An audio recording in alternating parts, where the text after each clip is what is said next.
Happy Halloween, everybody, and since it is officially spooky season,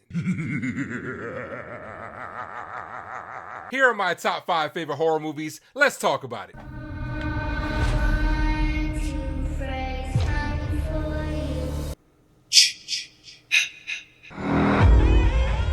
Hello. Do you want to play a game? Don't with the Chuck. What's going on, everybody? It is I, yours, truly the Ace, here with my top 5 favorite horror movies. And before I get started, join me down in the comment section. I would love to know what yours are of any genre, slasher, thriller, suspense, whatever entertains you, whatever scares you. I want to know. Put it down in the comment section. And with that being said, here is mine. Let's get into it. Coming in at number 5, we have Freddy versus Jason. All right, this movie isn't scary. It's not well written. It doesn't even have good effects, but it is just very entertaining. And it's everything that you could expect from these two classic horror icons. I just remember in 2003, this movie dropping in high school. This was the movie that everybody wanted to see. This was pretty much the horror version of Civil War, where you had people that were Team Jason, you had people that were Team Freddy. I believe I was Team Freddy at the time. But this movie was just, like I said, wildly entertaining. It's very quippy, corny, campy, but it works. You know what I'm saying? Seeing these two guys square off, I just remember watching in the theaters, and the theaters just going absolutely nuts every time they were on screen together. And it was just such a good time. And like I said, it might not be scary, but it is entertaining. When you go back and watch it, it just really does take you back.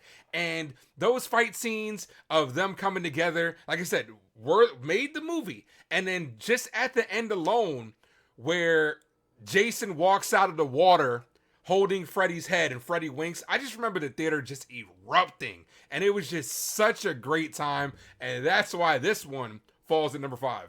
Coming in at number 4, we have Get Out. This movie to me is a psychological horror masterpiece.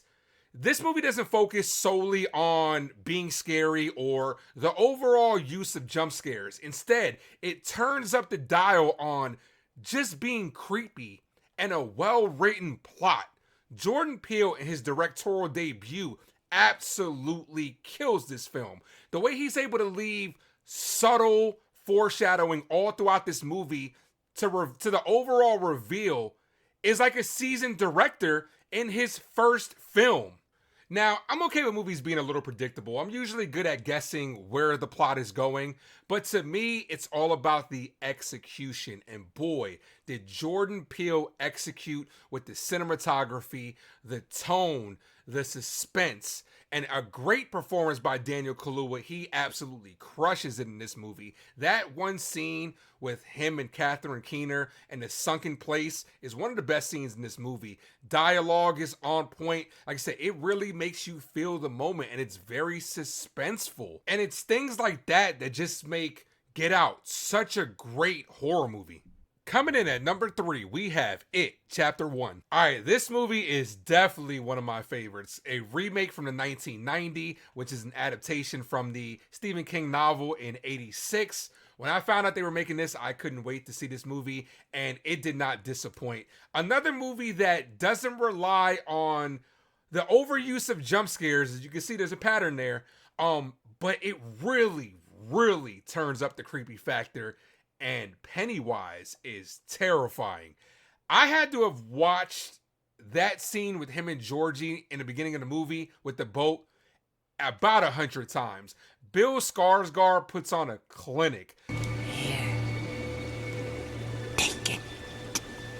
The way he's able to, like I said, the way he's able to just portray his pure creepiness in that scene absolutely crushes it. The way he's able to do that thing with his eyes, he actually did that himself. There was no special effects on that, which just, like I said, adds to it.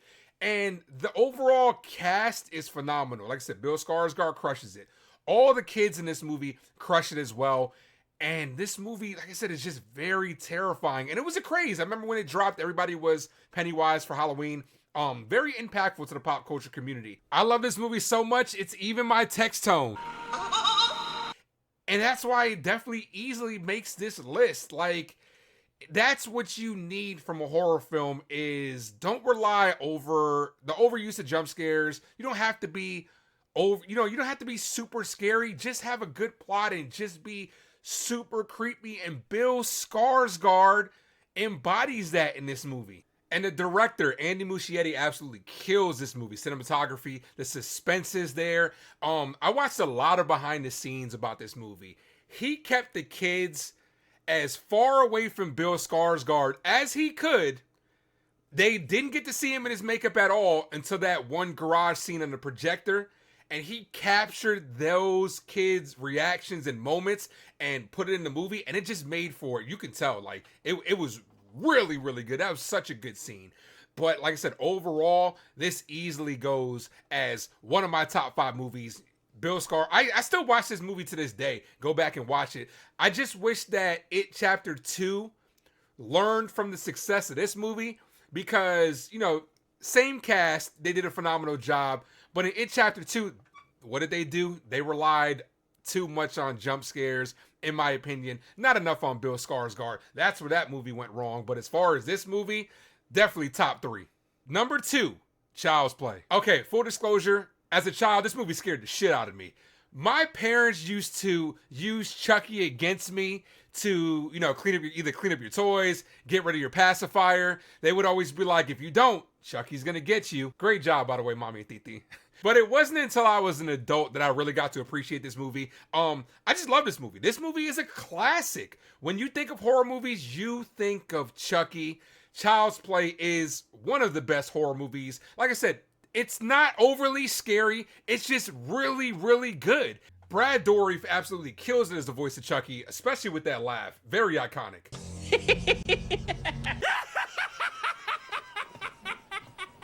Chucky is just such an icon in the horror community, and especially in the slasher genre. And this movie also contains one of my favorite kill lines. We're friends to the end, remember?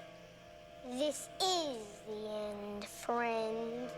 Now, this movie doesn't have a lot of kills. I think Chucky only really killed 4 people in this, but it's just such a great movie that set off such a great franchise. Now, I know it's had its duds along the way with, you know, Bride of Chucky and Seed of Chucky, but in my opinion, it actually rejuvenated itself a lot with Curse of Chucky and The Cult of Chucky, along with the Chucky series, which I find very, very entertaining. But it all kickstarted with this movie, a walking, talking killer doll that throws one-liners that are hilarious. And it's just such a great movie, and that's why it goes down as number 2.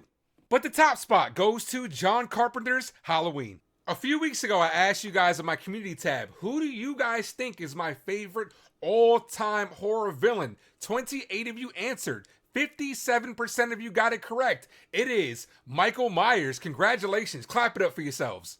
I love this movie. It absolutely stands the test of time. Michael Myers, the boogeyman, the shape, absolutely personifies the slasher genre and has inspired others, like other movies like Jason and other slashers. Michael Myers is just so legendary. Who would have thought that taking a Captain Kirk mask, flipping it inside out, would produce such a horror icon? Michael Myers can't be stopped. He's him. John Carpenter does such a great job in this movie, like from the director standpoint and the composer standpoint, but from the director side, the way he's able to manipulate the edges of the screen so that way you never know where Michael's lurking.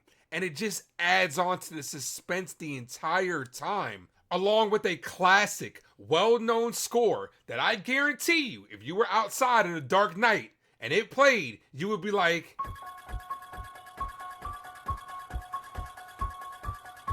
That just added to the tension and the suspense, and that's what makes this movie so great. It also gave us Jamie Lee Curtis, the first ever final girl in her first film. She did a great job, and Michael Myers is just so legendary, and he inspired a whole new genre, and it just set off such a great franchise. This movie, classic. Halloween 2 was solid. 3, nothing to do with Michael Myers. That movie sucks. 4 and 5 were okay.